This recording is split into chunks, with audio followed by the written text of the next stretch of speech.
அல்லாஹுடைய அழகிய பண்புகள் என்ற இந்த ஜும்மா தொடர் உரையில் கடந்த வாரம் அல்லாஹ்வுக்கு கைகள் இருக்கின்றன, அவனுடைய கைகளால் என்னென்ன காரியங்கள் எல்லாம் செய்கிறான் என்பதற்குரிய சான்றுகளை சிலவற்றை பார்த்தோம்.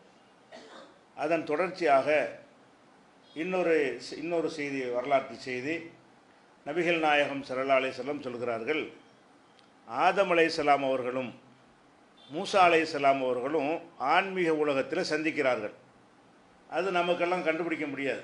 அல்லாஹ்வுடைய தூதருக்கு வஹி மூலம் அறிவிக்கப்படுகிற காரணத்தினால் அவங்க அதை நமக்கு சொல்லித்தர்றாங்க. ஆதம் அலைஹிஸ்ஸலாம் அவர்களும் மூசா அலைஹிஸ்ஸலாம் அவர்களும் ஒரு ஆன்மீக உலகத்தில் அவங்க ரூஹுகளை எல்லாம் சந்திக்கிற ஒரு ஏற்பாட்டை எல்லாம் செய்கிறான். அப்போ மூசா அலைஹிஸ்ஸலாம் அவர்கள் ஆதம் அலைஹிஸ்ஸலாத்தில் ஒரு குற்றப்பத்திரிக்கை வாசிக்கிறாங்க. நீங்கள் எங்களுக்கு தகப்பனாக இருக்கிறீங்க, இன்றைக்கி நாங்களெல்லாம் அந்த சொர்க்கத்தை விட்டு வெளியேற்றப்படுவதற்கு, அல்லது இந்த சோலையிலிருந்து நாங்கள் வெளியேற்றப்படுவதற்கு நீங்கள் தான் காரணமாயிட்டீங்க, நீங்கள் செஞ்ச தப்புனால தான் நாங்கள்லாம் இப்போ வெளியே வர வேண்டியதாகிடுச்சு அப்படின்னு சொல்லி மூசா நபி அவர்கள் ஆதம் அலைஹிஸ்ஸலாம் அவங்கள்ட்ட வந்து கிராஸ் பண்ணுறாரு, கேள்வி கேட்குறாரு. அப்போ ஆதம் அலைஹிஸ்ஸலாம் சொல்கிறாங்க, உனக்கு அல்லாஹ் தௌராத்து வேதத்தை கொடுத்தானா? ஆமாம். அந்த தௌராத்து வேதம் என்னையெல்லாம் படைக்கிறதுக்கு முந்தி எழுதப்பட்டதா? ஆமாங்கிறார். உனக்கு ஒரு தௌராத்து வேதத்தை அல்லாஹ் தந்திருக்கிறான். மூசா நபிக்கு தௌராத் தானே, இந்த தௌராத்து வேதத்தை அல்லாஹ் உனக்கு தந்திருக்கிறான். அந்த தௌராத்து வேதம் என்னைய படைத்த பிறகு எழுதப்பட்டதா? இல்லை, உனக்கு தந்தது லேட்டாக இருக்கலாம். இந்த வேதம் எழுதப்பட்டது நம்மளெல்லாம் படைக்கிறதுக்கு முன்னாடியே. குரான் அப்படி தான். குரான்கிற வேதத்தை நபிகள் நாயகம் ஸல்லல்லாஹு அலைஹி வஸல்லம் எல்லாம் எடுத்து கொடுத்தாலும் அது லவ்ஹுல் மஹ்ஃபூஸில் இருக்கிறது. இன்னஹு லகுர்ஆனுன் கரீம் ஃபீ கிதாபின் மக்னூன். இந்த குரான் வந்து பாதுகாக்கப்பட்ட பதிவேட்டில் இருக்கிறது. அதிலிருந்து எடுத்து கொண்டு வந்து ஜிப்ரீல் தருகிறார். அதுதான் 1400 வருஷத்துக்கு முன்னாடி உள்ளது. குரான் அப்போ தான் எழுதுகிறாங்களா? இல்லை. குரான் வந்து பதிவேட்டில் உலகத்தில் நடக்க வேண்டியது, நடக்க இருப்பது அத்தனையும் எழுதும் பொழுது இந்த குரானையும் அல்லாஹ் அதில் பதிவிட்டு விடுகிறான். அதே போல் தான் தௌராத்தையும் பதிவிட்டுருக்கிறான். அப்போ இந்த தௌராத்து சம்பந்தமாக மூசா நபி ஆதம் அலைஹிஸ்ஸலாம் கேட்குறாங்க, உனக்கு அல்லாஹ் அந்த தௌராத்து தந்தான், தரும்போது தான் எழுதுனானா? இல்லை, உன்னைய படைக்கிறதுக்கு முன்னாடியே தௌராத் எழுதிட்டானான்னு கேட்குறாரு. ஆமாம். அப்போ மூசா நபிட்ட ஆதம் அலைஹிஸ்ஸலாம் கேட்குறாங்க, நீ உனக்கு தரப்பட்ட தௌராத்தில் ஆதம் அலைஹிஸ்ஸலாம் தவறு செய்தார், வழிகட்டு விட்டார் என்று வசனம் இருக்குதா அப்படின்னு கேட்குறாரு. ஆமாம், இருக்குது. அப்போ ஏற்கனவே எழுதி வச்சா நடந்திருக்கு, என்னையே நீ கேள்வி கேட்குற? ஏற்கனவே அல்லாஹ் வந்து என்னையை படைக்கிறதுக்கு முன்னாடியே ஆதம் தப்பு செய்தார்னு எழுதி வச்சுவிட்டான், அதனால் வழிகட்டு விட்டார்னு எழுதிவிட்டான். அவன் எழுதியதை மீறி எனக்கு நடக்க இயலுமா? அவன் எழுதியது தான் நடந்திருக்கும் பொழுது என் மீது எப்படி இந்த குற்றப்பத்திரிக்கை வாசிக்க முடியும்? நான் தவறு செஞ்சேன், வெளியேற்றி விட்டார்னு அல்லாங்கிறது உண்மை. ஆனால் அதை நானாக செஞ்சேன், அப்படி தான் நல்லா சிஸ்டம் பண்ணிட்டான். நான் இந்த தவறு செய்வேன் என்று அவன் தான் முடிவெடுத்திருக்கிறான். அதனால் என்னை அவன் வெளியேற்றக்கூடிய ஒரு சூழ்நிலை அல்லாஹ் நெஞ்சான் ஏற்படுத்தி விட்டான். இது எப்படி என்னையும் நீ குறை சொல்லுவ என்று மடக்கிய உடனே ரசூல் ஸல்லல்லாஹு அலைஹி வஸல்லம் சொல்கிறாங்க, ஹஜ் ஆதம் மூசா, மூசாவை ஆதம் ஜெயித்து விட்டார்.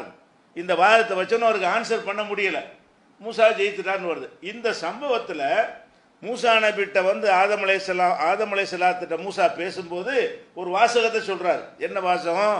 அந்த ஆதம் உள்ளது ஹலக அல்லாஹு பேதிஹி, நீங்கள் தான் ஆதமு, உங்களை அல்லாஹ் தன்னுடைய கையால் படைத்தான் இல்லையா அப்படின்னு கேட்குறாரு. இந்த சம்பவத்தில் உள்ள நமக்குள்ள பாயிண்ட் என்னன்னு கேட்டால், ஆதம் அலைஹிஸ்ஸலாமும் மூசா அலைஹிஸ்ஸலாமும் உரையாடும் பொழுது மூசா நபி என்ன சொல்கிறாங்க? ஆதம்கிட்ட உங்களை அல்லாஹ் நேரடியாக படைத்தானா இல்லையா?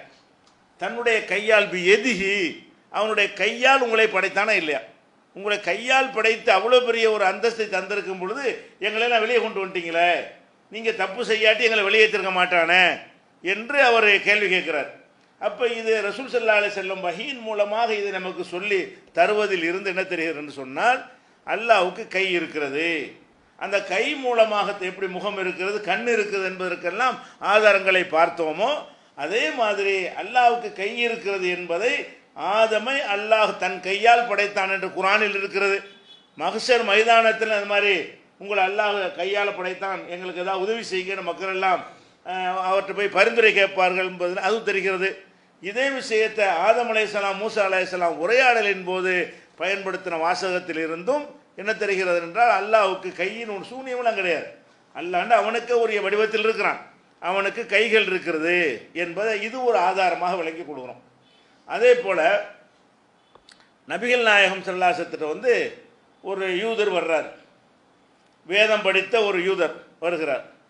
அவர் வந்து ரசூல் ஸல்லல்லாஹு அலைஹி வஸல்லம் சொல்கிறாரு, அல்லாஹ் வந்து இந்த வானங்களை எல்லாம் ஒரு விரலில் பிடிப்பான், ஒரு விரலில் பிடிக்கிறார், ஒரு விரலில் பிடிப்பான், பூமியை எல்லாம் இன்னொரு விரலில் இப்படி பிடிப்பான், மலைகளை எல்லாம் ஒரு விரலில். அவர் சொல்கிறார், நாங்கள் படிச்சிருக்கிறோம், வேதத்தில் படிச்சிருக்கிறோம் என்று அவர் படித்த வேதத்தில் உள்ளதை என்ன செய்கிறாரு, அல்லாஹ்வுடைய தூதர்கிட்ட கேட்குறாரு, முகமதே இந்த விஷயத்துக்கு எனக்கு பதில் சொல்லுங்க அப்படின்னு சொல்லும்போது என்ன சொல்கிறாருன்னு கேட்டால், அல்லாஹ் வந்து உலகத்தை அழிக்கும்போது, உலகத்தை அழிக்கக்கூடிய நேரத்தில் மொத்த வானத்தையும் ஒரு விரலுக்குள்ளே சுருட்டிடுவான், பூமியெல்லாம் இன்னொரு விரலில் சுருட்டிடுவான், அது மாதிரி மலைகளை எல்லாம் ஒரு மரங்களை எல்லாம் ஒரு விரலில் சுருட்டிடுவான், அதே மாதிரி வந்து மற்ற படைப்புகளை எல்லாம் ஒரு விரலில் சுருட்டிடுவான், மலைகளை எல்லாம் ஒரு விரலில் சுருட்டிடுவான் என்று சொல்லிவிட்டு எல்லாத்தையும் சுருட்டி வைத்து விட்டு சும்மைய கூல அனல் மலிக், நான் தான் ராஜா, நான் தான் மன்னன் என்று அல்லாஹ் சொல்லுவான், எங்கடா எல்லாரும் என்று கேட்பான்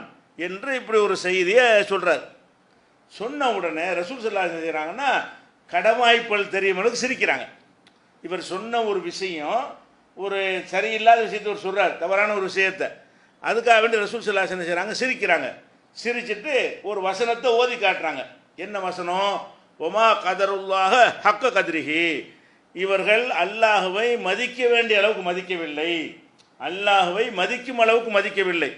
ஒல் அர்து ஜமியன் கபலத்து யௌமுல் கியாமா, கியாமத்து நாளையில் இந்த பூமி எல்லாமே அல்லாஹ்வுடைய ஒரு கைப்பிடியில் அடங்கும். ஒஸ்ஸமாவாத்து மத்வியாத்தும் பி யமீனிஹி, வானங்கள் எல்லாம் அல்லாஹ்வுடைய வலக்கரத்தில் சுருட்டப்பட்டு விடும் அப்படின்னு சொல்லிட்டு வத்தால அம்மா யுஷ்ரிகூன், அல்லாஹ் வந்து இவர்கள் இணை கற்பிதை விட்டு தூரமானவன் சொல்கிறான். அப்போ இந்த வசனம் நமக்கு என்ன சொல்லுதுன்னு கேட்டால், ஒரு விரலில் ஒன்று சுருட்டுவாங்கிறது மாதிரி சொல்லலை. பூமியை சுருட்டும் போது பூமிக்குள்ள மலைகள் மரங்கள் அதுக்குள்ளே தான் இருக்கிறது. இவர் சொன்ன செய்தி என்ன இருக்குன்னா ஒரு தமாசான ஒரு செய்தியாக இருக்கிறது. என்ன சொல்கிறாரு, ஒரு விரலில் அல்லாஹ் பூமியை சுருட்டுவான்கிறார். சரி, பூமியை சுருட்டினா பூமியில் தானே மரம் இருக்குது, மரமும் சேர்ந்து சுருட்டு வருமா இல்லையா? பூமியில் தானே மலைகள்லாம் இருக்கிறது, படைப்பினங்கள் எல்லாம் பூமியில் தானே இருக்கிறது. இவர் என்ன சொல்கிறாரு, பூமி ஒரு வரலில் பிடிச்சிருவான், ஆடு மாடு மனுஷனெல்லாம் ஒரு வரலில் சுருட்டிடுவான்னு சொல்லும்போது ஒன்று முரண்பாடாக இருக்கிறது. மொத்தமாக பூமியை சுருட்டும் பொழுது எல்லாமே அதுக்குள்ளே அடங்கிவிடும். அவர் ஒரு விசித்திரமான ஒரு தமாசான ஒரு செய்தியை சொன்ன உடனே ரசூல் ஸல்லல்லாஹு அலைஹி வஸல்லம் சிரிப்பு ஒரு சொல்ல கேட்டு இவர் முரண்பாடாக பேசுகிறாரு. இவருக்கு மறுப்பாக இந்த வசனத்தை எடுத்து போடுறாங்க. என்ன வசனம்? அல்லாஹ் என்ன சொல்கிறான்னு கேட்டால், ஒட்டுமொத்த பூமியை ஒரு கைப்பிடியில் சுருட்டுவான். இப்படித்தான் இருக்குது. எங்கள் மார்க்கத்தில் நீ படித்தால் அப்படி இருக்குது. எங்களுடைய மார்க்கத்தில் எங்களுக்கு இறைவன் தந்த வேதத்தில் என்ன இருக்குன்னு கேட்டால், ஒல்லார்ந்து ஜமியான் கபலத்து யௌமுல் கியாமா, ஒட்டுமொத்த பூமியும் அல்லாஹ்வுடைய ஒரு கைப்பிடியில் அடங்கிவிடும், ஒரு பிடி தான் சுருட்டிடுவான்ல. அதே மாதிரி ஒரு சமாவாத்து மத்துவியாத்தும் யமீனி, வானங்கள் எல்லாம் அவனுடைய வலது கையில் வந்து சுருட்டப்பட்டு விடும் என்று குரானில் 39:67 வசனம். இந்த வசனத்தை அவருக்கு மறுப்பாக ஓதி காட்டுகிறார்கள். இந்த சம்பவத்தை அறிவிக்கிற சஹாபி என்ன செய்கிறாருன்னு கேட்டால், இந்த சிரிச்சாங்கன்னு வருதுல, அதுக்கு விளக்கம் இவர் சொல்கிறார். ஏன் சிரித்தார்கள் என்று கேட்டால், இவர் சொல்வதை அங்கீகரிக்கும் வகையில் ரசூலுல்லாஹ் சிரித்தார், அதுக்கு சிரிக்கவே இல்லை. அது அவருடைய விளக்கம். அந்த ஹதீஸில் அவர் நுழைச்சிருக்கிறார். எப்படி ரசூல் ஸல்லல்லாஹு அலைஹி வஸல்லம் சிரித்தார்கள், இவருடைய கருத்தை ஆதரிக்கும் விதமாக சிரித்தார்கள் என்று அவர் விளக்கம் சொல்லிக்கிறார். அப்படி தான் ஹதீஸில் இருக்கும். பார்த்தீங்கன்னா ஆதரிக்கும் விதமாக சிரித்தார்கள்ங்கிறது ஒரு சஹாபியுடைய கருத்தை ரசூலுல்லாஹ் சொல்லலை. சிரித்தது மட்டும்தான், அந்த செயல் தான் நடந்திருக்கிறது. அதை இவர் ஊகிக்கிறார். ஏன் சிரிக்கிறாங்க, இவர் சொல்கிற சரி கண்டு சிரிக்கிறாங்கன்னு இவர் நினைக்கிறார். ஆனால் ரசூல் ஸல்லல்லாஹு அலைஹி வஸல்லம் அந்த வசனத்தை ஓதி காட்டுவதை என்ன செய்யுதுன்னு கேட்டால், சரி காணலன்னு காட்டுது. இவர் சொல்வதை சரி கண்டு இருந்தால் இந்த வசனம் அதுக்கு நேர் மாற்றமாக இருக்குது. இந்த வசனம் என்ன சொல்கிறது, பூமி எல்லாமே சேர்ந்து ஒரு கைப்பிடி தான். பூமியை பிடிக்கும் போதே மரம் உள்ளே போயிடும், மலைகள் உள்ளே போயிடும், எல்லா படைப்பினங்களும் உள்ளே போயிடும், ஒன்று ஒன்றே ஒரு விரலில் பிடிச்சிக்க வேண்டிய தேவையில்லை அப்படின்னு தெளிவாக நம்ம மார்க்கத்தில் சொல்லப்பட்டிருக்கிறது. அவங்களுடைய மத குருமார்கள் எப்படி சொல்லி கொடுத்துருக்காங்கன்னு கேட்டால், அந்த யூதர்களுடைய மத குருமார்கள் வந்து ஒரு விரலில் பூமி, ஒரு விரலில் ஆடு மாடு மனுஷன், இன்னொரு விரலில் மலைகள், இன்னொரு விரலில் மரங்கள், இப்படி சொல்லி கொடுத்துருக்குறாங்க. அதுக்கு தான் ரசூலுல்லாஹ் சிரிச்சிருக்கிறாங்க. சிரித்தது வந்து இவருடைய கருத்தை ஏற்றுக்கொண்டு சிரிக்கலை. ஏற்றுக்கொண்டு சிரித்தால் இந்த வசனத்தை வாசிச்சிருக்க மாட்டாங்க. இந்த வசனம் அவர் சொன்னது மாற்றமாக இருக்குது. இந்த வசனம் எப்படி சொல்லுகிறது, பூமி முழுவதையும் அல்லாஹ் ஒரு கையில் பிடித்திருவான். இப்போ நம்ம பிரச்சனை என்ன? அல்லாஹுவை இவர்கள் கண்ணியப்படுத்த வேண்டிய விதத்தில் கண்ணியப்படுத்தவில்லை என்று சொல்லிட்டு கண்ணியப்படுத்துறா என்னன்னு கேட்டால், அல்லாஹ் வந்து தன்னுடைய கையினால் ஒட்டுமொத்த ஒரு கைப்பிடிக்குள்ள அடங்கும். இந்த பூமியெல்லாம் என்ன செய்யும்? வலது கையால் வானத்தை சுருட்டு வாங்கும்போது அந்த கை இடது கைன்னு விளங்குறது. அல்லாஹ் வந்து பூமியை இடது கையில் பிடிப்பான். ஒரு பிடி தான், ஒரு கைப்பிடியில் என்ன அடங்கு? இவ்வளோதான். நம்ம கைப்பிடியில் ஒன்று அடங்குமே ஆனால் எவ்வளவோ அவ்வளோதான். எது? இந்த பூமி அல்லாஹ்வுடைய கைக்கு. அதே மாதிரி வானங்களை எல்லாம் 7 வானங்கள் இருக்கு, அத்தனையும் சுருட்டி வலது கையில் வைத்து விடுவான். 2 தான் மொத்தம் அணைகிறோம். வானங்கள் எல்லாம் சுருட்டி விட்டால் அது உலகம், அது முடிஞ்சு போச்சு. பூமியை எடுத்து விட்டால் முடிஞ்சிருச்சு. அப்போ இந்த மாதிரி சுருட்டி அழித்து விட்டு எங்கடா யாராவது நான் தான் அல்லாண்டிங்க, நான் தான் ராஜாண்டிங்க, நான் தான் தலைவண்டிங்க, எங்கடா எல்லாரும் அனல் மலிக்கு, நான் தான் அரசன், அனல்லா நான் தான் அல்லாஹ் என்று அல்லாஹ் வந்து தனக்கு தானே சொல்லிக் கொள்வான். அப்படிங்கிற ஒரு செய்தி தான் இந்த ஹதீஸ்லேருந்து விளங்குகிறது, இந்த ஆயத்திலிருந்து விளங்குகிறது. அப்போ நம்ம இதில் என்ன விளங்குறோம்? உலகத்தை அழிக்கும் பொழுது ஆகுன்னு சொல்லி அழிச்சிடலாம்ல. அல்லாஹ் வந்து ஆகுண்டு ஆக்கின மாதிரி இல்லாமல் போ அப்படின்னா இல்லாமல் போயிட்டு போகுது. இதுக்கு கையில் பிடிச்சி பிடிக்கணும். அவனுடைய கைகளில் பிடித்து சுருட்டுவான் என்று சொன்னால் கை இருக்குது, அந்த கையை கொண்டு சில காரியங்களை செய்வான். அப்படியான காரியங்களில் ஒன்று இது. இப்படி தான் பிடிக்கணுன்ற அவசியம் கிடையாது. அல்லாஹ் நாடினால் அழிஞ்சு போனால் அழிஞ்சு போயிடும். உண்டாகண்டா உண்டாக்க முடிகிற மாதிரி இல்லாமல் போண்டா இல்லாமல் போய்விடும். ரெண்டுக்கும் ஆற்றல் உள்ளது அல்லாஹ். ஆனால் அப்படி தான் செய்வான்னு கிடையாது. சில விஷயங்களை ஆகு என்று சொல்லி ஆக்குவான், சில விஷயங்களை கையால் கூட என்ன செய்வான்? ஆதம் அலைஹிஸ்ஸலாத்தை படைச்ச மாதிரி படைக்கவும் செய்வான். சில விஷயங்களை எந்த மெட்டீரியலும் இல்லாமல் சொல்லுவான், ஆயிரும். அப்போ 2 விதமாகவும் அல்லாஹ் வந்து ஆக்கவும் செய்வான், அழிக்கவும் செய்வான். அந்த வகையில் உலகத்தை அழிக்கும் பொழுது ஆகு என்று சொல்லி ஆக்கியது போல தொலைஞ்சு போய் என்று சொல்லி என்ன செய்யலாம்? அழித்து விட முடியும். ஆனால் அவன் எப்படி அழிக்கிறானா? அல்லாஹ் வலது கையால் வந்து வானங்களை சுருட்டி கொள்கிறான், இடது கையால் பூமியை பிடித்துக் கொள்கிறான் என்று நம்ம விளங்கும் வகையில் இந்த வசனத்தை அமைத்திருக்கிறான். இது வந்து புகாரியில் 7414வது ஹதீஸில் இருக்கிறது. அப்போ அல்லாஹ்வுடைய வலது இடதுன்னு வேறெல்லாம் சொல்லப்படுது பாருங்களேன். கையால் பிடிப்பான்னு சொல்வதை விட வலதுகை இடதுகை நம்ம சொல்கிறோம் இல்லையா, அந்த மாதிரி வாசகத்தையே பயன்படுத்தி வலது கையால் அம்புட்டு வானத்தையும் சுருட்டிடுவான், எல்லாம் உள்ளடங்கி போயிடும் அப்படின்னு சொன்னால், அப்போ அல்லாஹ் நம்ம எப்படி விளங்கணும்? சூனியன்னு விளங்கக்கூடாது. அவனுக்கே உரிய ஒரு பிரம்மாண்டமான கையினா நம்ம கை மாதிரி கிடையாது, இந்த மொத்த வானத்தையும் சுருட்டி கைக்குள்ளே வச்சுக்கிற அளவுக்கு பிரம்மாண்டமாக இருக்கும். அந்த அளவுக்கு அல்லாஹுடைய வல்லமையும் தோற்றமும் இருக்கும் என்பதற்கு இந்த ஒரு ஹதீஸ் ஆதாரமாக இருக்கிறது. இதுக்கு கொஞ்சம் கூடுதல் விளக்கமாக புகாரியில் 6519வது ஹதீஸில் இருக்கிறது. யக்பிலுல்லாஹுல் அர்ல, அல்லாஹ் பூமியை ஒரு கைப்பிடியில் என்ன செய்வான்? அதை வந்து சுருட்டி கொள்வான். எத்மி சமா பி யமீனிஹி, வானத்தை வந்து வலது கையில் சுருட்டி கொள்வான். சும்ம யக்கூலு, பிறகு சொல்வான் அனல் மலிக்கு, நான் தான் அரசன். ஐன முழுக்குள் அருளி, இந்த பூமியில் அரசர் சொல்லி கொண்டவர்கள் எங்கேவா போயிட்டீங்க? யாருமே இல்லாமல் அழிக்கப்பட்டு விடுவார்கள் என்பதற்காக வேண்டி இந்த வசனத்தை ரசூலுல்லாஹ் சொல்லி காட்டுறாங்க. இது புகாரில் 6519வது ஹதீஸில் இருக்குது. இன்னும் சொல்ல போனால் இந்த மெம்பரில் இருந்து ரசூலுல்லாஹ் இதை சொல்கிறாங்க. எப்படி வானத்தை வலது கையால் சுருட்டுவான், பூமியை பிடித்து கொள்வான்னு சொல்லும் பொழுது கடுமையான ஆக்ரோஷமாக ஆவேசமாக அதை செய்முறை பிடிப்பான்னு சொல்கிறாங்களா? அப்படி சொல்லி காட்டும்போது அவர்கள்ட்ட ஏற்பட்ட நடுக்கம் மெம்பர் நடுங்குது. கீழே விழுந்துருவாங்களோன்னு நாங்கள் பயந்தோம். ரசூல் ஸல்லல்லாஹு அலைஹி வஸல்லம் அவர்கள் மெம்பரை ஆடுற அளவுக்கு என்ன செய்கிறாங்க? உலகம் அழிகிறத பற்றி தானே பேசுகிறாங்க. நீங்கள் நிரந்தரம்னு உலகத்தை நினச்சிக்கிட்டு இருக்கிறீங்க, அல்லாஹ் வந்து ஒரு கையில் பிடிப்பான் சுருட்டுவான் அப்படின்னு சொல்லும் பொழுது அவர் ஆவேசமாக அந்த செய்தியை சொல்லும் பொழுது மெம்பர் ஆட்டம் கண்டு ரசூல் ஸல்லல்லாஹு அலைஹி வஸல்லம் அவர்களோடு கீழே விழுந்துருமோ என்று நான் நினைத்தேன் என்று இப்னு உமர் அவர்கள் சொல்லக்கூடிய ஒரு ஹதீஸ் வந்து முஸ்லீமில் இடம்பெற்றிருக்கிறது. இந்த மாதிரி எல்லாம் எதுக்கு ரசூல் ஸல்லல்லாஹு அலைஹி வஸல்லம் அவர்கள் பிடிக்கிற பிடிக்கிறது தான். அதனால இது சொல்கிறாங்க, இந்த கையால் செய்கை செஞ்சு பிடிப்பான்னு பிடிக்கிற மாதிரி செய்கை செஞ்சு காட்டுறாங்க. அப்படி காட்டும் பொழுது மெம்பர் விழுந்துடுற அளவுக்கு அந்த செய்கையை காட்டியிருக்கிறாங்க என்ற ஒரு செய்தியை நம்ம பார்க்குறோம். அப்போ இது என்னத்தை காட்டுகிறது? அப்போ அல்லாஹ்னா ஒன்றும் இல்லாதவன் நினைக்கிறோம்ல, அதை மாற்றணும். அல்லாஹ்னா அவனுக்கே ஒரு பார்வை இருக்கிறது, அவனுக்கு செவி இருக்கிறது. என்ன வித்தியாசம்? லைசக்க மிதிலிகி செய்வன், அவனை போல் எதுவும் கிடையாது. பார்வை இருக்குது நம்ம பார்வை மாதிரியா? கேள்வி இருக்குது நம்ம கேள்வி மாதிரியா? கை இருக்குது நம்ம கை மாதிரியா? இல்லை, வலிமை கூடுனது அதனுடைய ஆற்றல் வேற அப்படின்னு விளங்கி கொள்ளணுமே தவிர ஒன்றுமில்லைன்னு விளங்கக்கூடாது. இது முக்கியமான ஒரு பாடம். அதே போல் வந்து உலகம்லாம் அழித்த உடனே இந்த பூமி இருக்குல்ல, வேற ஒரு பூமியை ஆக்கிடுவான். யௌமத்து பத்தல் உள்ளார்ந்த கயிறுள்ளார், இந்த பூமியை வேற பூமியாக ஆக்கி அந்த பூமியில் தான் சொர்க்கமெல்லாம் என்ன செய்யும், படைக்கப்படும்.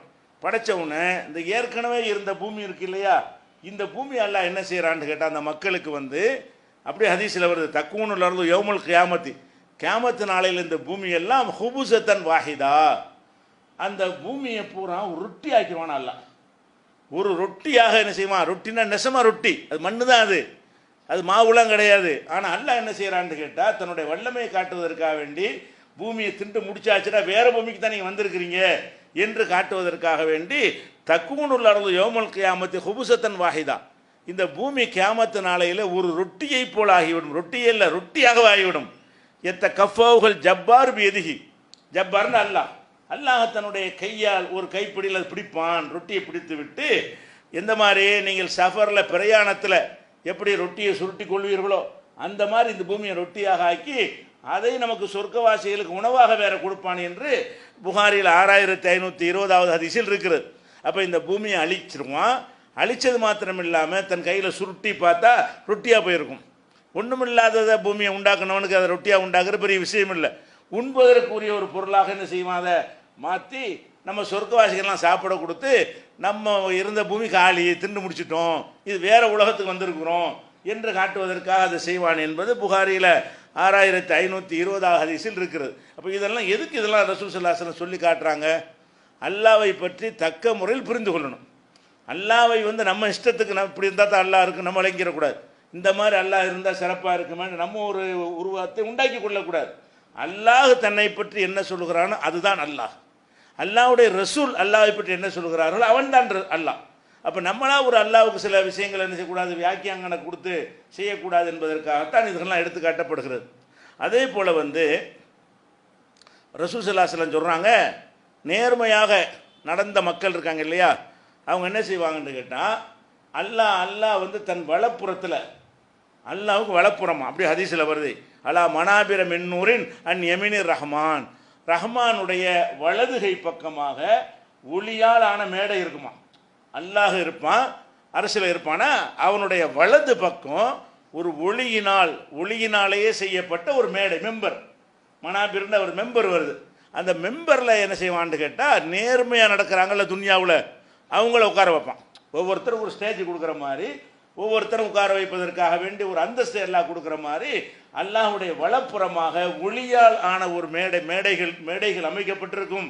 அந்த மேடையில் இருப்ப இன்னல் முக்ஸிதீன் ஐந்தல்லாஹி அலா மனாபிர மின் நூரின் அன் யமினி ரஹ்மான், ரஹ்மானுடைய வலது புறத்தில் உள்ள ஒளியாலான மெம்பர்கள் மீது நேர்மையாக நடந்தவர்கள் அமர்த்தப்படுவார்கள். காட்டுறதுக்காக வேண்டி மறுமையில் சொர்க்கத்துக்கு அனுப்புறதுக்கு முன்னாடி விசாரணை நடக்கும் பொழுது அவங்கள தனி அந்தஸ்தாக காட்டுவான்ட்டு வருது. இதில் உள்ள நமக்கு தேவையான விஷயம் என்னன்னு கேட்டால், இப்போ நம்ம எடுத்திருக்கிற தலைப்புக்கு தேவையான விஷயம் என்னென்னா, அல்லாஹ்வுடைய வலதுகை பக்கம்னு ஏன் சொல்லப்படுது? அல்லாஹ் வந்து ஒரு மெம்பர் அமைக்கான்னு சொல்ல வேண்டியதானே. அவனுக்கே ஒரு வடிவம் இருக்க போய் தான், அவனுக்கே வலது இடது என்று இருக்க போய் தான் அல்லாஹ்வுடைய வலதுகை பக்கம் மேடை அமைக்கப்படும் என்று சொல்லப்படுகிறது. யமீன் என்ற வார்த்தை வருகிறது. யமீன்னா வலதுகை, யமீன் ரஹ்மான்டா ரஹ்மானுடைய வலதுகை. அப்போ ரஹ்மானுடைய வலதுகை பக்கமாக ஒளியாலான மேடைகள் அமைக்கப்பட்டு அதில் அந்தஸ்தாக உட்கார வைக்கப்படுவார்கள். யார்? உலகத்தில் நேர்மையாக நடந்தவர்கள். அப்போ இந்த ஹதீஸ், இது முஸ்லீமில் வரக்கூடிய செய்தியை பார்க்குறோம். அப்போ ரசூல் ஸல்லல்லாஹு அலைஹி வஸல்லமுடைய இந்த ஹதீஸில் நம்ம விளங்கிக் கொள்ள வேண்டிய விஷயம் என்னன்னு கேட்டால், அல்லாஹ்வுக்கு கைகள் இருக்கிறது, வலது இடது என்கிற நம்ம சொல்கிற மாதிரியே இரு பக்கமாக பிரிக்கிறோம் இல்லையா, அந்த மாதிரியான இரு கைகளை இருக்கிறது என்பதற்கும் இது ஆதாரமாக இருக்கிறது. இது போக பொதுவாக அன்றைய மக்கள் என்ன செஞ்சாங்கன்னா, ரசூல் ஸல்லல்லாஹு அலைஹி வஸல்லம் காலத்தில் வாழ்ந்த மக்கள் சிலைகளை வணங்கினாங்க, அதை தெய்வமாக கருதி வணங்கினாங்க. அவங்களுக்கு அல்லாஹ் ஒரு ஆன்சர் பண்ணுவான். அவங்க அது தவறு என்பதற்கு எப்படி ஆன்சர் பண்ணுறான்னு கேட்டால், அழகும் அர்ஜுலும், நீங்கள் கடவுள்னு வணங்குறீங்க, அவர்களுக்கு அழகும் அர்ஜுலும் எம்சூன பிகா, நடக்கக்கூடிய கால்கள் இருக்கிறதா? அல்லாஹ் என்ன கேட்குறான், நீங்கள் ஒரு தெய்வம்னு ஒன்றை ஏற்றுக்கொள்வதாக இருந்தால் அதுக்கு என்ன வேணும்? நடக்கும் கால்கள் வேணும். அழகும் அர்ஜுனும் எம்சூன பிகா, நடக்கக்கூடிய கால்கள் இவர்களுக்கு இருக்கிறதா? கால் மாதிரி செஞ்சு வச்சிருக்கிறீங்க, அது நடக்குமா? கால் மாதிரி அமைப்பில் செஞ்சுருக்கீங்களே தவிர அந்த கால் வந்து நடக்காது. அமுலகும் ஐதின், எபுதிஷு நபிகா, பிடிக்கக்கூடிய கை மாதிரி செஞ்சு வச்சிருக்கிறீங்க. ஒரு உருவத்தை உண்டாக்கி அதுக்கு கை காலு மூக்கெல்லாம் வைக்கிறீங்க. அந்த கைகள் வந்து பிடிக்குமா, எதையாவது கொடுத்தா வாங்குமா? அம்லகும் ஆயுதன் எபுதிஷு நபிகா, பிடிக்கக்கூடிய கைகள் அவர்களுக்கு இருக்கிறதா? அம்லகும் ஆயுனுன் யுபுசிரு நபிகா, பார்க்கக்கூடிய கண்ணு மாதிரி செஞ்சிருக்கிறீங்க, அது பார்க்குமா? அம்லகும் ஆயுனுன் யுபுசிரு நபிகா, பார்க்கக்கூடிய கண்கள் அவற்றுக்கு இருக்கிறதா? அல்லாஹ் கேட்குறான். அம்லகும் ஆதானுன் எஸ்மா நபிகா, கேட்குற காது இருக்கிறதா? காது மாதிரி வடிவத்தில் செஞ்சிருக்கிறீங்க, அது கேட்குமா?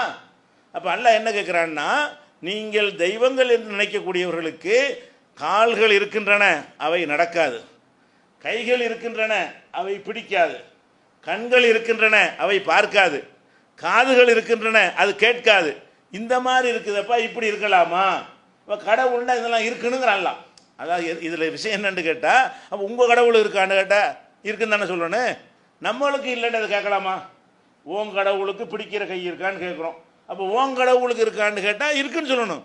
அப்படி இருந்தால் தான் இந்த கேள்வியை கேட்க இயலும். நம்ம ஒரு கேள்வியை கேட்குறோம் என்று சொன்னால், அவர்கள் எதை கடவுள் என்று சொல்கிறார்களோ அதில் இன்னது இல்லைன்னு சொன்னோம் என்றால், நம்ம கடவுள் என்று நினைக்கக்கூடியவனுக்கு அதெல்லாம் இருக்கணும்.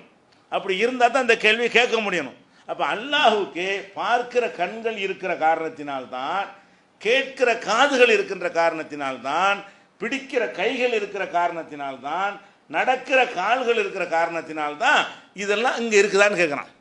நீங்கள் எதை வணங்குகிறீர்களோ அவங்களுக்கு இதெல்லாம் இருக்குதா அப்படின்னு கேட்குறான். அப்போ இது 7வது அத்தியாயத்தில் 195வது வசனத்தில் இருக்கிறது. அப்போ இறைவன் என்றால் யார் என்று சொல்லும் பொழுது முதல் விஷயம் என்னன்னு கேட்டால், சூனியம் கிடையாது. நீங்கள் இறைவன் உருவத்தை கரெக்டாக விளங்கியிருக்கிறீங்க, கண்ணுங்காது முக்கெல்லாம் வச்சிருக்கிறீங்க. ஆனால் நீங்கள் எதை கடவுள் என்று நம்புகிறீர்களோ அவற்றுக்கு வந்து பிடிக்கும் கைகள் இல்லை. அப்போ உங்களுடைய வணங்கத்தக்க இறைவனுக்கு அது இருக்குது, அதான் அர்த்தம். நடக்கும் கால்கள் இல்லை. ஆனால் நீங்கள் வணங்கத்தக்க உண்மையான இறைவனுக்கு நடக்கும் கால்கள் இருக்கின்றன. பார்க்கும் கண்கள் இங்கே இல்லை. நீங்கள் வணங்குவதற்கு தகுதியான அல்லாஹுக்கு பார்க்கும் கண்கள் இருக்கின்றன, இவற்றுக்கு கேட்கும் காதுகள் இல்லை. அப்போ நீங்கள் வணங்குவதற்கு தகுதி படைத்த அல்லாஹுக்கு கேட்கிற காதுகள், இவ்வளோ அர்த்தம் அடங்கியிருக்கா இல்லையா? அப்போ 7வது அத்தியாயம் 195வது வசனத்தில் இறைவனை பற்றி சொல்லும் பொழுது இதுகளெல்லாம் அங்கே இல்லையப்பா, இதெல்லாம் இருக்கணும் முக்கியமாக. அதுக்கப்புறம் அது மட்டும் பத்தாது. இப்போ எனக்கும் தான் கேட்குற காது இருக்கு, நான் கடவுள்ன்ற முடியாது. உங்களுக்கெல்லாம் தான் இருக்கிறது. இங்கே இருக்கிற எல்லா மக்களுக்கும் பிடிக்கிற கை இருக்கிறது, கேட்குற காது இருக்கிறது, நடக்கிற கால் இருக்கிறது, பார்க்குற கண் இருக்குது. அது கூட அங்கே இல்லை. ஆனால் அது இருந்தால் கடவுளான்னு கேட்டால் அது என்ன மாதிரி இருக்கணும்னு அடுத்த சப்ஜெக்ட் வந்துடும். பிடிக்கிற கையாக இருக்கணும், அது எல்லாத்தையும் பிடிக்கக்கூடிய கையாக இருக்கணும், அதுக்கு பார்க்குற கண்ணாக இருக்கணும், எல்லாத்தையும் பார்க்குற, ஒன்றை பார்த்துட்டு ஒன்றை பார்க்காம இருக்கக்கூடாது. அப்போ அடுத்தடுத்த கேள்வி வரும்போது வந்து பேசிக் என்னது இருக்கணும். ஃபஸ்ட்டு என்னன்னு கேட்டால், கை காலு கண்ணெல்லாம் இருக்கணும் கடவுள் என்றால். அது எப்படி இருக்கணும்? படைப்பினங்களுக்கு இருப்பது போல இல்லாமல் அதை விட வலிமை மிக்கதாக இருக்கணுங்கிற 2வது விஷயம். அப்போ இது ஒரு கடவுள் தன்மைக்கு அவசியமானதாக இருக்க போய் தான் இதை ஒரு கேள்வியால் கேட்குறான். இறைவன் என்று சொல்வதாக இருந்தால் இதெல்லாம் இருக்கணும், இது ஒரு விஷயம். அதே மாதிரி இப்போ நபிகள் நாயகம் ஸல்லல்லாஹு அலைஹி வஸல்லம் அவர்களுக்கு அல்லாஹ் வந்து இந்த வஹியை கொடுக்குறான். வஹியை கொடுக்கும் பொழுது குர்ஆனை கொடுக்குறான். இந்த குர்ஆனை கொடுக்கும் பொழுது அவங்களா நினச்சி, இந்த வசனத்தை இப்போ சொன்னால் சரியாக வராத, மறைச்சி வச்சுக்கிடுவோம், இந்த வசனத்தை சொன்னால் வேறு மாதிரி விளங்கிக்கிடுவாங்களே, கொஞ்சம் சேர்த்துக்கிடுவோம், கொஞ்சம் கழிச்சுக்கிடுவோம், கொஞ்சம் திருத்திக்கிடுவோன்னு நினைக்கிற அதிகாரம் இருக்குது அவங்களுக்கு? இல்லை. என்ன வருதோ அதை அப்படி சொல்லிடுவாங்க. குர்ஆனில் வந்து இதுதான் என்னுடைய வேதம் என்று அல்லாஹ் சொல்லி அனுப்பினானேயானால் ஜிப்ரீல் வந்து சொன்ன உடனே அதை அப்படியே சொல்லிவிடுவார்கள். அவங்கள பாதிச்சாலும் சொல்லிடுவாங்க. அந்த வர்ற செய்தி வந்து இப்போ அபசவத்த வல்லாண்டு வருது. ரசூல் ஸல்லல்லாஹு அலைஹி வஸல்லம் ஒரு குருடர் வரும்போது அவர் அலட்சியப்படுத்தினாங்க, அதை கண்டித்து இந்த சூறா வருது. அதையும் மக்கள்கிட்ட சொல்லத்தானே செஞ்சாங்க. நம்மளை கண்டிக்கிற விஷயமா இருக்குது, இதையும் போட்டு சொல்லலான்னு அவங்க நினைக்கல. அப்போ என்னென்ன வருகிறது அதை அப்படியே சொல்லிவிடுவார்கள் ரசூல் ஸல்லல்லாஹு அலைஹி வஸல்லம். அவங்கள கண்டிக்கிற பல விஷயங்கள் குர்ஆனில் இருக்கிறது. நீ வந்து மனிதனுக்கு பயப்படுகிறாய், அல்லாஹ்வுக்கு பயப்படலை என்றெல்லாம் அல்லாஹ் கண்டிக்கிறான் சில இடங்களில். அதெல்லாம் கூட அப்படி மக்கள்கிட்ட வச்சுட்டாங்க. இதை பற்றி அல்லாஹ் சொல்லும்போது சொல்கிறான், ஒலவு தகவ்வல அலைனா பாதல் அகாவில், இந்த முகம்மது சில சொற்களை அவராக இட்டுக்கட்டி இருந்திருப்பாரையானால் ல அகதுனா மின்ஹு பில் யமீன், அவரை நம்முடைய வழக்கரத்தால் பிடித்திருப்போம். அல்லாஹ் என்ன சொல்கிறான்? நான் சொன்னது அப்படியே சொல்லிக்கிட்டு இருந்தார் அவர். அப்படி இல்லாமல் நான் ஒன்று சொல்ல அவர் வேற ஒன்றை சேர்த்து மட்டும் சொன்னார்னு வைங்க, அதை சாதாரணமாக எடுத்துக்கிற மாட்டேன். இல்லை அகதுனா மின்ஹு பில்லிய மீன், வழக்கரத்தால் அவரை நான் பிடித்து விடுவேன். நாடி நரம்பை சும்மல கத்தானா மின்ஹுல் வத்தீன், நாடி நரம்பை தரித்து விடுவேன். ஃபமா அகது மின்கும் அன்ஹு ஹாஜிசீன், உங்களில் எவனும் அதை தடுக்க முடியாது அப்படின்னு அல்லாஹ் குர்ஆன்ல என்ன செய்கிறான், சொல்லி காட்டுறான். அப்போ ரசூல் ஸல்லல்லாஹு அலைஹி வஸல்லம் அவர்கள் அந்த வஹியாக என்ன வருதோ அது எவ்வளோ பெரிய பாதிப்பு அவர்களுக்கு ஏற்பட்டாலும், எவ்வளோ பெரிய சங்கடமான விஷயங்கள் வந்தாலும் அதை அப்படியே சொல்லுவாங்களே தவிர, சில விஷயத்தை மாற்றினா கூட, சில விஷயத்தை மறைத்தால் கூட அல்லாஹ் வந்து சாதாரணமாக எடுக்க மாட்டான். அப்போ நபின்னு எவ்வளோ நம்பியை தேர்ந்தெடுக்கிறான். இத்தனை கோடி மக்களில் வந்து நம்ம செய்தியை நம்பி கொடுப்பதற்கு இவர் தான் தகுதியானவர் என்று அல்லாஹ் ஒப்படைத்திருக்கும் பொழுது அது எவ்வளோ பேணுதலாக இருக்கணும். அப்படி இருந்தார்கள், பேணுதலாக இருக்க வேண்டும். ரசூல் ஸல்லல்லாஹு அலைஹி வஸல்லம் அப்படி இருந்தார்கள். விஷயம் என்னன்னு கேட்டால், முகம்மது அருளப்பட்ட விஷயத்தில் சில விஷயங்களை கூட்டி குறைத்து சொல்லி இருப்பாரையானால் வழக்கரத்தால் பிடிப்பேன்கிறான். என்னுடைய வலது கையினால் பிடிப்பேன். ஏன் வலது கையினால் பிடிப்பேன்னு ஏன் சொல்கிறான்? இருக்க போய் சொல்கிறான். வலது கைன்னு ஒன்று இருக்க போய் தான் என்ன செய்கிறான், வலது கையில் பிடிக்கிறேன்னா வலது கையில் பிடிச்சா இறுக்கமாக பிடிக்கிறது, இடது கையில் பிடிக்கிறது இப்படி கொஞ்சம் கம்மியாக இருக்கும். வலது கையில் பிடிச்சா எடுத்தா யாரும் பொடுங்கிட்டு போக முடியாது, வலிமையாக பிடிப்போம். வலிமையாக பிடிப்போம் என்று சொல்வதற்கு தான் எல்லாம் சொல்கிறான். இருந்தாலும் வலது இடதுன்னு இருக்க போய் தான் அந்த வலது கையால் பிடிப்பேன்கிற வார்த்தையை சொல்லுகிறான். இது குர்ஆனில் 69வது அத்தியாயத்தில் 45, 46 வசனங்களில் இருக்குது. அப்போ இதில் நம்ம என்ன வழங்குகிறோம், அல்லாஹ் ரப்புல் ஆலமீனுக்கு கண்ணுங்காதெல்லாம் இருக்கிற மாதிரி வசனங்கள் இருப்பது போலவே அவனுக்கு கைகள் இருக்கின்றன. அந்த கைகளை கொண்டு என்னவெல்லாம் அவன் செய்வான். சக்தி வலிமைங்கிற அர்த்தத்திலையும் கை இருக்கிறது. ஆனால் நாம் சொன்ன இடங்கள் பூராவுமே நிஜமாகவே இந்த கையைத்தான் குறிக்கிறது என்று இருக்கிற காரணத்தினால் அல்லாஹ்வுக்கு கைகள் இருப்பதாக நம்பணும், உடம்பு இருப்பதாக நம்பணும், கண் இருப்பதாக நம்ப வேண்டும், காது இருப்பதாக நம்ப வேண்டும். அவனுக்கு கை இருப்பதாகவும் கைகள் இருப்பதாகவும் வலது இடது என்ற கைகள் இருப்பதாகவும் என்ன செய்யணும், நம்ப வேண்டும். அதற்கான சான்றுகள்லாம் இருக்கிறது. அது போக அல்லாஹ்வுக்கு கைகள் இருப்பது போல கால்கள் இருக்கிறது என்பது மிகப்பெரிய சான்றாக, இறைவனுக்கு பெரிய சான்றாக அல்லாஹ் என்ன செய்யறான், அவனுக்கு கால்கள் இருப்பதை பெரிய முக்கியத்துவமான ஒரு ஆதாரமாக சொல்லி காட்டுகிறான். இன்ஷா அல்லாஹ் அதை வந்து அடுத்தடுத்த வாரங்களில் பார்க்கலாம்.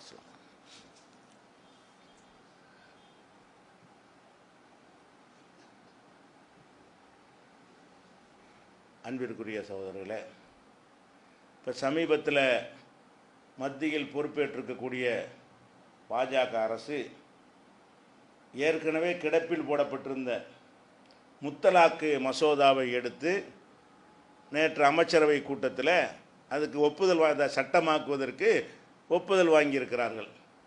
இதை நாளைக்கு பாராளுமன்றத்தில் வைப்பார்கள். அதுக்கு பிறகு ராஜ்யசபாவில் வைப்பார்கள். பல தடவை பாராளுமன்றத்தில் வைத்து அதில் வந்து அந்த ஓட்டெடுப்பு நிறைவேறிவிட்டாலும் ராஜ்யசபாவிலும் நிறைவேறினா தான் சட்டமாகும். நம்ம நாட்டில் வந்து மக்களவைன்னு ஒன்று இருக்கிற, மக்களால் தேர்ந்தெடுக்கப்பட்ட எம்பிகள் இருக்காங்க இல்லையா, அவங்களை கொண்டது மக்களவை.